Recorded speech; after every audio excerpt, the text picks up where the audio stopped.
Hello दोस्तों, good morning everybody. आज मैं आपके लिए लाया हूँ क्लास 10th के प्री बोर्ड पेपर। ये प्री बोर्ड पेपर है, ठीक है। तो प्री बोर्ड पेपर का मैं पूरा सॉल्यूशन लेकर आपके लिए लाया हूँ। कक्षा 10 विषय विज्ञान, ठीक है, साइंस है, ठीक है। तो चलिए स्टार्ट करते हैं बिना कोई देरी करते हुए।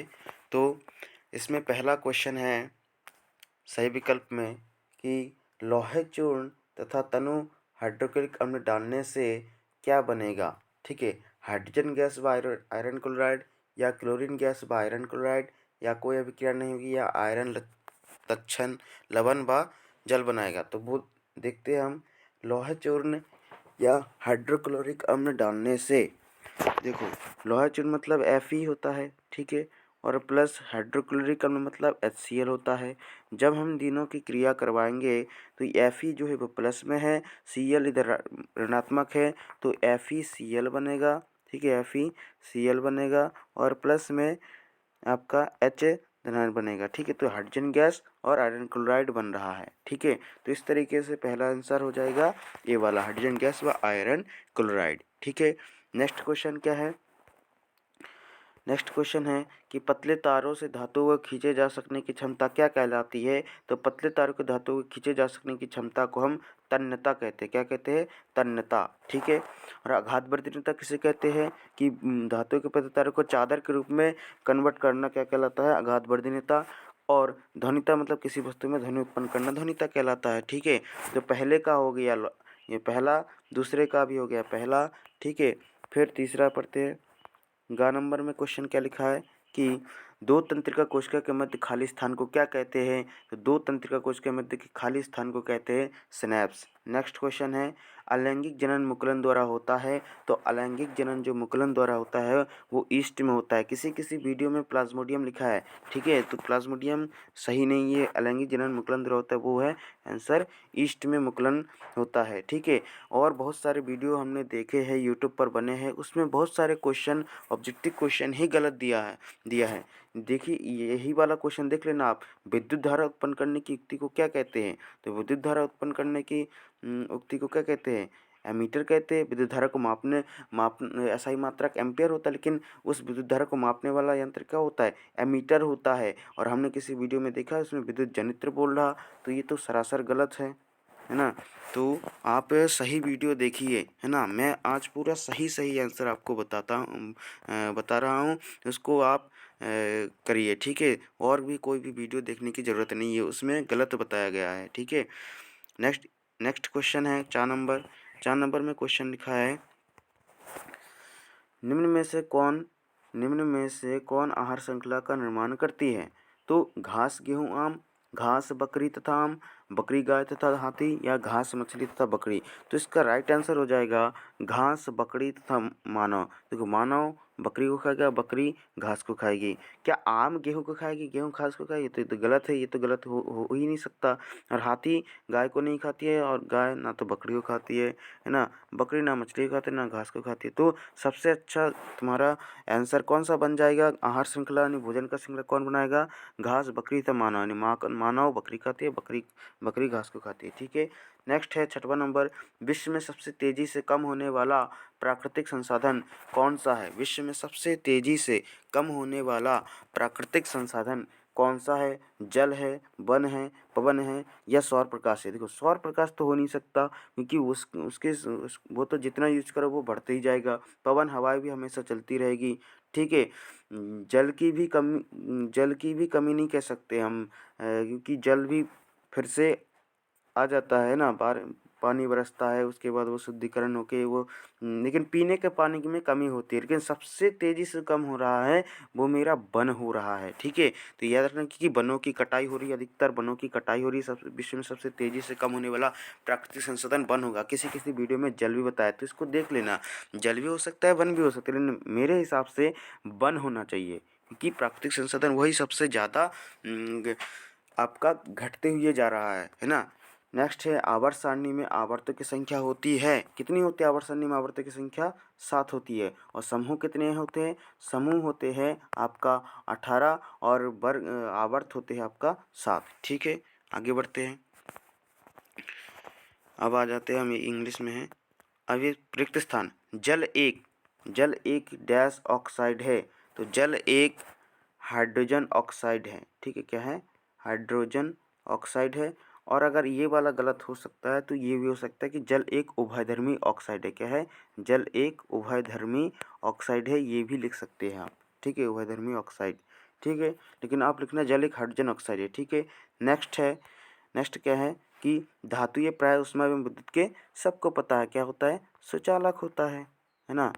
धातु ये जो ऊष्मा एवं विद्युत के सुचालक होता है और अधातु ऊष्मा एवं विद्युत के कुचालक होती है। नेक्स्ट है, मादा और गर्भस्थ शिशु के बीच जैविक संबंध स्थापित करने वाला ऊतक क्या है, तो मादा और गर्भस्थ शिशु के बीच जैविक संबंध स्थापित करने वाला ऊतक का नाम है आपका,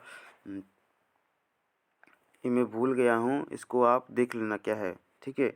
नेक्स्ट है, पादपों में जल के वहन के लिए डैश उत्तरदायी दायी होता है, तो क्या होता है पादपों में जल का परिवहन, तो जाइलम, ठीक है। नेक्स्ट है, परागकोश में क्या होता है, परागकोश में परागकण होता है, क्या होता है, परागकोश में परागकण पाए जाते हैं। आनुवंशिकी के जनक कौन है, तो आनुवंशिकी के जो जनक है वो है ग्रेगर जॉन मेंडल, कौन है, ग्रेगर जॉन मेंडल, ठीक, ग्रेगर जॉन मेंडल, ठीक है। और नेक्स्ट क्वेश्चन है 6 नंबर कि किसी तार का प्रतिरोध उसकी लंबाई के डैश होता है, तो किसी तार का जो प्रतिरोध है उसकी लंबाई के समानुपाती होता है, कैसा होता है, समानुपाती होता है। किसी वीडियो में बताया कि दोगुनी होता है, जो कि गलत है। किसी तार का प्रतिरोध उसकी लंबाई के समानुपाती होता है, ठीक है। नेक्स्ट है, मस्तिष्क तथा मेरुरज्जु डैश तंत्र बनाते हैं, तो मस्तिष्क तथा मेरुरज्जु जो है वो तंत्रिका तंत्र बनाती है, क्या बनाती है, तंत्रिका तंत्र बनाती है, ठीक है। आगे बढ़ते हैं, ठीक है। सही जोड़ी देख लेते हैं। सही जोड़ी में बहुत ही आसान दिया, सबसे अधिक क्रियाशील धातु क्या हो जाएगा, सबसे अधिक क्रियाशील धातु आपका हो जाएगा पोटेशियम, क्या हो जाएगा, पोटेशियम। सामान्य रक्तदाब सबको पता है 120 mm 120/80 mmHg। पादप हार्मोन में हो जाएगा आपका साइटोकाइनिन, क्या हो जाएगा, साइटोकाइनिन। शुक्राणु उत्पादन नियंत्रण टेस्टोस्टेरोन हार्मोन। तारों का टिमटिमाना वायुमंडलीय अपवर्तन, ठीक है। लेंस की क्षमता का मात्रक क्या है, डायोप्टर है। जरा दृष्टिता दोष के लिए द्विफोकसी लेंस, ठीक है। और विद्युत विभवांतर के लिए आपका बोल्ट हो जाएगा, ठीक है। देखिए यहाँ पर जरा दूरदृष्टिता है ना, जरा दूरदृष्टि से द्विफोकसी लेंस का प्रयोग करते हैं, ठीक है, क्योंकि हमें पता है जो दूरदृष्टि दोष होता है, दूरदृष्टि दोष के लिए हम लगाते हैं उत्तल लेंस लगाते हैं, ठीक है। और जो निकट दृष्टि दोष है, उस निकट दृष्टि दोष के लिए हम लगाते हैं अवतल लेंस, ठीक है। तो जरा दृष्टिता दोष के लिए क्या लगाएंगे, द्विफोक्सी लेंस, तो याद रखना, ठीक है। आगे बढ़ते हैं, एक वाक्य में उत्तर है ना, तो एक वाक्य में उत्तर में पहला क्या है, शुद्ध जल का पीएच मान कितना है, तो शुद्ध जल का जो पीएच मान है वो आपका 7 है, कितना है, 7 है, सबको पता होगा। दो या दो से अधिक धातुओं के सममांगी मिश्रण को, दो या दो से अधिक धातुओं के सममांगी मिश्रण को कहते हैं हम विलयन, ठीक है, क्या कहते हैं, विलयन। नेक्स्ट है, हरे पौधों के पत्ते में पाए जाने वाले वर्णक का नाम क्या है, तो हरे पौधों के पत्ते में पाए जाने वाले वर्णक का नाम है हरित लवक कह सकते हैं, या उसको हम क्लोरोफिल भी कह सकते हैं, हरित लवक या क्लोरोफिल, ठीक है, याद रहेगा, हरित लवक या क्लोरोफिल हरे पौधों के पत्ते में पाए जाने वाले वर्णक का नाम है, ठीक है। नेक्स्ट है घ नंबर की नरयुग्मक तथा मादयुग्मक के संलयन को क्या कहते हैं, तो नरयुग्मक मादयुग्मक के संलयन की क्रिया को हम निषेचन कहते हैं, क्या कहते हैं, निषेचन, इंग्लिश में कहते हैं हम फर्टिलाइजेशन। लिंग निर्धारण करने वाले गुणसूत्र है XY और XX, ठीक है। XY किसको डिनोट करेगा, नर्म को, और XX किसको डिनोट करेगा, मादा को, ठीक है। अगर XY होगा तो नर कहलाएगा, XX होगा तो मादा कहलाएगा, ठीक है। फिर आगे लेंस क्षमता का सूत्र लिखिए, लेंस क्षमता का सूत्र जो लेंस को की क्षमता P पावर बराबर 1/f होता है, ठीक है, 1/f, ठीक है, P बराबर 1/f लिखना है, ठीक है। नेक्स्ट क्वेश्चन है कि निकट दृष्टि दोष दूर करने के लिए कौन सा लेंस उपयोग किया जाता है, मैंने अभी बताया था, निकट दृष्टि दोष दूर करने के लिए क्या लगाया जाता है, अवतल लेंस, ठीक है। इसको याद करने का ट्रिक देखिए कैसा है, किसी वीडियो में इसमें निकट दृष्टि दोष के लिए दूर करने के लिए आपका जो है तो क्या दिया था, उत्तल लेंस, जो कि गलत है। उत्तल लेंस नहीं होगा। देखो हमने इस तरीके से याद रखा है कि दूर दृष्टि, दूर में 2 शब्द है और उत्तल में 3 शब्द है, ठीक है। और निकट में 3 शब्द है, तो अवतल में कितने हैं, 4 शब्द है। तो ये दिखने में छोटा, तो ये भी दिखने में छोटा, तो दूर दृष्टि उत्तल लेंस, निकट दृष्टि अवतल लेंस, ठीक है। और जरा दृष्टिता दूर, उसमें बहुत बड़ा है, जरा दृष्टिता है ना, तो दूर दृष्टि, तो वो उसमें क्या हो जाएगा, द्विफोक्सी लेंस, ठीक है। अगला क्वेश्चन क्या है इसी में कि विद्युत प्रतिरोध का सही मात्रक क्या है। विद्युत प्रतिरोध पूछा है तो विद्युत प्रतिरोध का सही मात्रक क्या होता है, ओम होता है। और ओम का मापने का यंत्र क्या होता है, ओम मीटर। ओम इस तरीके से इसको डिनोट करते हैं। किसी वीडियो में विद्युत प्रतिरोध का ऐसा ही मात्रक विभवांतर बोला है, कितना गलत बोल रहा है, और जिन्होंने किया होगा तो उन्होंने गलत किया होगा, तो आप लोग सही कर लेना उसको, ठीक है। विद्युत प्रतिरोध का ऐसा ही मात्रक ओम होता है। विद्युत विभवांतर, विद्युत विभव का मात्रक होता है विभवांतर, ठीक है। विभवांतर का मात्रक होता है वोल्ट, गलत बताया। तो विद्युत प्रतिरोध का सही मात्रक ओम होता है, ठीक है। आगे बढ़ते हैं हम। अब ये क्वेश्चन है ना, चलिए हम क्वेश्चन को बता देते हैं, आप लोग लिख लेना। प्रश्न क्रमांक 5 का अथवा वाला मैं बताता हूँ, ठीक है। तेल एवं वसायुक्त पदार्थों को नाइट्रोजन से प्रभावित क्यों किया जाता है। देखो तेल एवं वसायुक्त पदार्थों को नाइट्रोजन से इसलिए प्रभावित किया जाता है, तो आप सुनिएगा इसका आंसर कि तेल एवं वसायुक्त पदार्थों को हम अगर लंबे समय तक रख देते हैं किसी कहीं पर, तेल एवं वसायुक्त पदार्थों को हम लंबे समय तक रख देने पर उसमें एक विकृत गंध उत्पन्न होने लगती है, जिससे उसका स्वाद में विकृत गंध आती है। इस प्रकार से हमें क्या होता है कि उसे विकृत गंध आती है, तो इसलिए हम उसे विकृत गंधता कहते हैं, और इसलिए हम नाइट्रोजन से प्रभावित इसको अलग रखा जाता है, ठीक है। तो याद रखना, तेलीय एवं वसायुक्त पदार्थों को लंबे समय तक रख देने पर उसमें स्वाद में क्या हो जाता है, विकृत गंध आने लगती है, इसे हम विकृत गंधता कहते हैं। और उसी को लिखना, विकृत गंधता की परिभाषा ही लिखना है आपको यहाँ पर, ठीक है। ठीक है, तो आगे और बढ़ते हैं। आगे नेक्स्ट है संक्षारण किसे कहते हैं। सबको पता है संक्षारण किसे कहते हैं कि लोहे की वस्तुओं के नमी और आर्द्रता के संपर्क में आने से लोहे की वस्तु क्या हो जाती है, जंग लग जाती है, जिससे हम जंग लगना ही संक्षारण की क्रिया का उदाहरण है, ठीक है। तो ऐसे लिखेंगे हम कि लोहे एवं लोहयुक्त वस्तुओं में अगर आर्द्रता और नमी के संपर्क में आती है तो वह संक्षारित हो जाती है या उसमें जंग लग जाती है, जिसे हम संक्षारण कहते हैं। अर्थात जंग लगने की प्रक्रिया को संक्षारण कहते हैं, ठीक है। आगे बढ़ते हैं। न्यूलैंड्स का अष्टक नियम क्या कहता है। न्यूलैंड का अष्टक नियम कहता है कि हर 8वां तत्व पहले तत्व के समान गुणधर्म रहेगा, ठीक है। इसको सारे गामा पादा निशा आपने सुना होगा, ठीक है। तो वो सारे गामा पादा निशा वाला ही है, ठीक है। धमनी और शिरा में अंतर, तो धमनी में शुद्ध रक्त बहता है, शिरा में शुद्ध रक्त बहता है। धमनी की मोटी, ऐसे आप इसका अंतर देख लेना, ठीक है।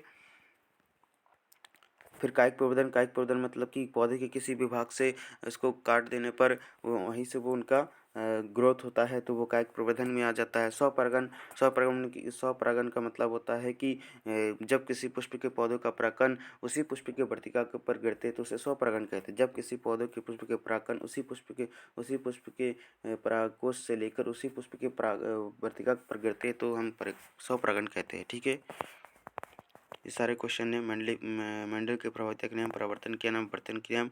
परावर्तन का नियम क्या होता है कि उसका आपतन कोण का जो मान है वो परावर्तन कोण के मान के बराबर होता है, और आपतन कोण पर अभिलंब, आपतन बिंदु पर अभिलंब और परावर्तित कोण, ये तीनों ही एक ही तल पर स्थित होते हैं। ओम का नियम भी आपको पता है। ओम का नियम बराबर क्या होता है, भी बराबर आई आर, है ना। तो हम ऐसे लिख सकते इसको, आर बराबर भी अपॉन आई, इस तरीके से, ठीक है। तो देख लीजिएगा क्या है, ये सरल क्वेश्चन है ना। तो ये इसको इस तरीके से आप कर लीजिए। तो देखिए इथेन, इस इथेन का सूत्र क्या होता है। इथेन का सूत्र होता है C2, इथेन का होता है CH4, सॉरी इथेन मतलब कार्बन एक और एक दुगने से 2 अधिक, तो CH4 क्या हो जाएगा, इथेन का। प्रोपेन का क्या हो जाएगा, प्रोपेन का हो जाएगा आपका C3H8, दुगने से 2 अधिक, तो 3 दूनी 6, 6 दूनी 8। बीटेन का क्या हो जाएगा, बीटेन का हो जाएगा C4H10, 10, ठीक है। और एथीन का होता है CH2, कार्बन एक और दुगना सिर्फ H कितना होगा, दुगना। एथीन है, ये एल्किन समूह है, ये सिर्फ एल्किन समूह का है, और ये तीनों क्या है, एल्केन समूह का है, ये एल्केन का समूह का है। तो एल्केन का सामान्य सूत्र क्या होता है, CnH2n और +2, ठीक है, +2। और जो इसका होता है ना, 1 मिनट मैं अच्छे से बताता हूँ। ये जो तीनों हैं वो एल्केन है, क्या है आपका, एल्केन है। तो एल्केन का जो सूत्र होता है वो होता है CnH2n और +2। और जो एल्कीन होता है, ये जो एथीन है वो एथीन क्या है, एल्कीन समूह का है, ठीक है। तो एल्कीन का जो सूत्र होता है वो CnH2n, बस इतना। इसमें दुगना कार्बन दुगना होगा, कार्बन से दुगना हाइड्रोजन होगा, और इसमें कार्बन जो हाइड्रोजन है वो कार्बन से दुगने से 2 अधिक होगा, ठीक है, याद रहेगा। तो चलिए, मनुष्य के पाचन तंत्र का नामांकित चित्र बनाना है या हृदय का चित्र बनाना है, तो ठीक है, तो हृदय का बना देना।